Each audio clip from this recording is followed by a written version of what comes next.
All right, real quick, we're just going to do a review of how we categorize vowels. So with English vowels, we look at two main descriptors. One is going to be tongue height, and the other is going to be tongue advancement. And we're able to visualize that on a chart called the Vowel Quadrilateral.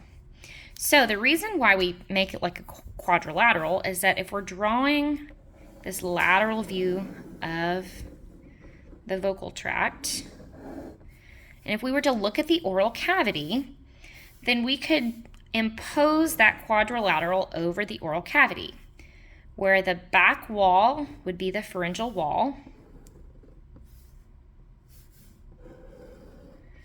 and this curved portion up here is where the alveolar ridge and tongue tip would be. Okay? So, with vowels, we generally categorize them across 5 different heights. We have high vowels, mid vowels, and low vowels, and then we can further categorize them into high mid and low mid. All right, so that's our tongue height. Tongue advancement describes how forward or back a vowel is produced in our mouth.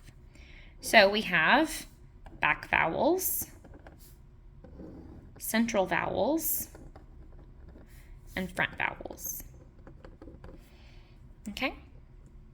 So, since this isn't phonetics, we're not going to get all into the nitty-gritty of all of the English vowels, but I do want to point out the cardinal vowels, or the ones that occur at the most extremes of this vocal tract. So our high front vowel is E, like we hear in meat.